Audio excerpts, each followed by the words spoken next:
হরে কৃষ্ণ। এখন আমরা পুরান ঢাকা ইসলামপুর থেকে রওনা হলাম রামকৃষ্ণ মিশনের উদ্দেশ্যে। আমি, উমেশ এবং আমার মামাতো ভাই।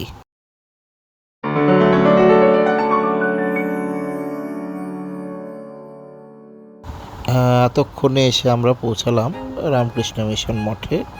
এখন আমরা ধীরে ধীরে ভিতরে প্রবেশ করছি মন্দিরের দিকে।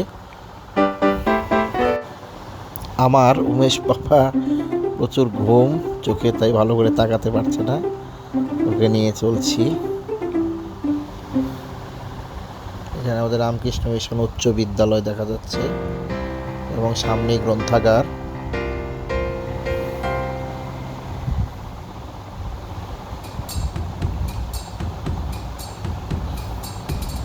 পাশ দিয়ে বৃক্ষের সমারোহ, ভক্তবৃন্দ কিছু প্রবেশ করছেন, আবার কেউ কেউ মন্দির পরিক্রমা করে বের হচ্ছেন।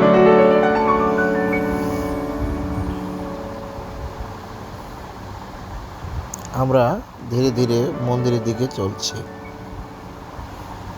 উমেশ বাবার চোখে এতই ঘুম যে ভালো করে তাকাতেই পারছে না।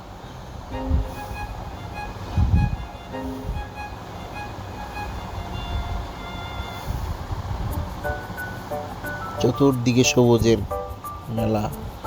একটা পান গাছ দেখা যাচ্ছে।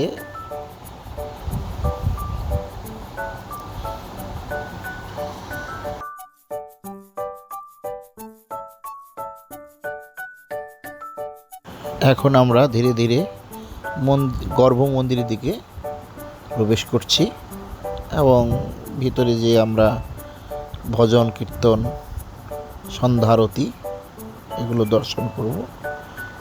প্রভুর দর্শন করে আমরা জীবনকে ধন্য করব।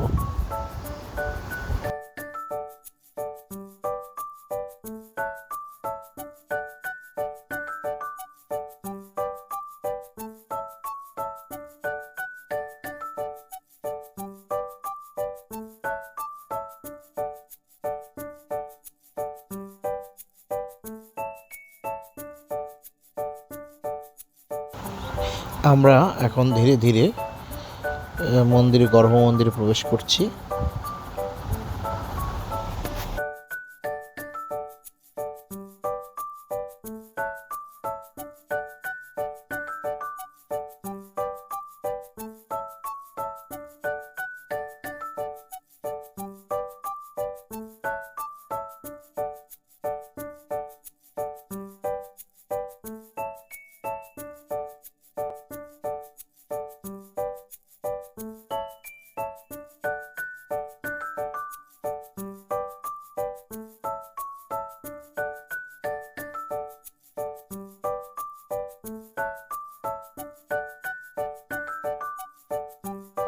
প্রভুর আরতি দর্শনের পরে আমরা সন্ধ্যার পর মন্দির থেকে বের হলাম।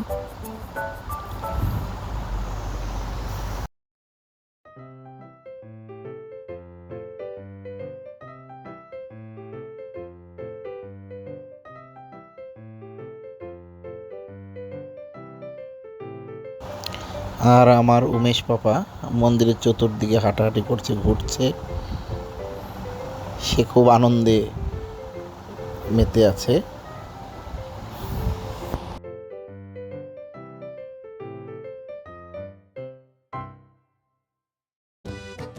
এবং আমরা ধীরে ধীরে গ্রন্থাগারের দিকে যাচ্ছি।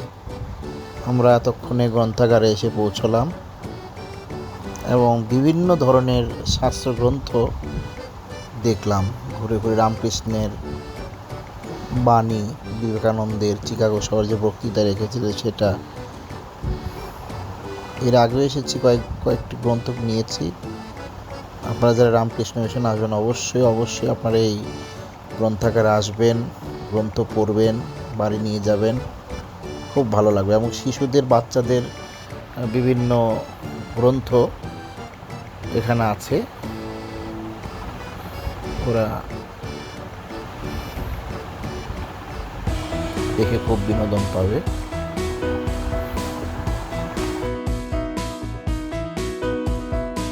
গ্রন্থাগার থেকে আমরা এবার মন্দিরের বাইরে বেরোলাম এবং হঠাৎ করে সিদ্ধান্ত নিলাম আমরা স্বামীবাগ যাব ইসকন মন্দিরে। রাতের বেলা আমাদের প্রচুর ক্ষুধা পেয়ে গিয়েছিল, তাই আমরা স্বামীবাগ ইসকনে এসে রেস্টুরেন্টে আমরা প্রথমে একটা পিৎজা অর্ডার করলাম এবং উমেশ খুব আনন্দেই ছিল, এখন এসে খাওয়ার জন্য অস্থির। যেটা বেশ বড় সড়ই ছিল এবং আমরা খেতে শুরু করলাম। এরপর খাঁটি দইয়ের লাচ্ছি, খুব টেস্টি ছিল খাবারটা।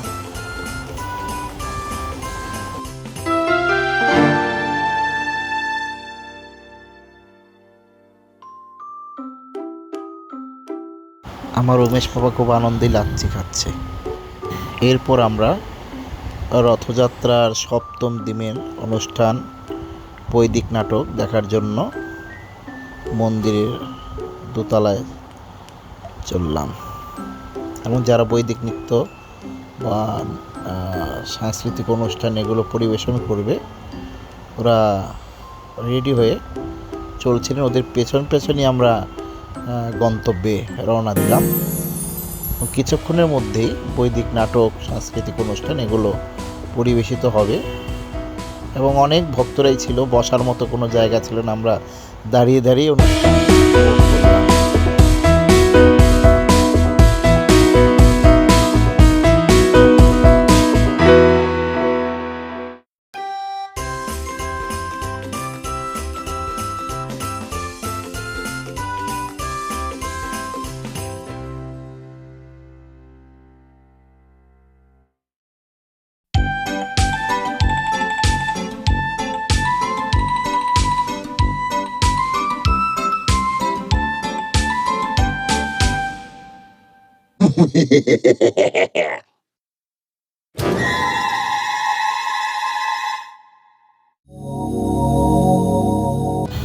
বৈদিক নাটক উপভোগ করে আমরা ইসকনের স্টলে এসে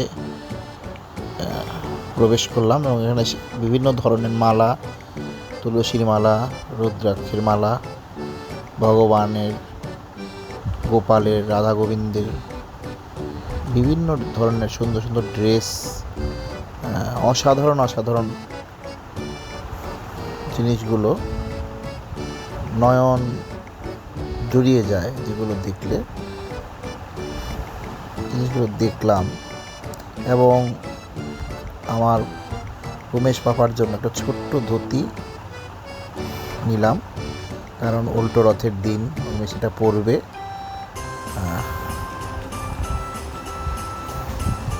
আর ধুতি কিনতে গিয়েই উমেশ পাপা কিছু বন্ধু পেয়ে গেল এবং ওদের নিয়ে খেলায় বিভোর ছিল এবং সে তার ধুতি উত্তরে নিয়ে চললো, খুব খুশি সে এবং পাপাকে থ্যাংক ইউ বললো, ওদের বন্ধুদের দেখাচ্ছিলে। সে তো খুব খুশি এবং সে এখান থেকে সে যেতেই চাইছিল না। আমরা সেখান থেকে আবার পুনরায় বাড়ির উদ্দেশ্যে রওনা হওয়ার জন্য প্রস্তুত হলাম। হরে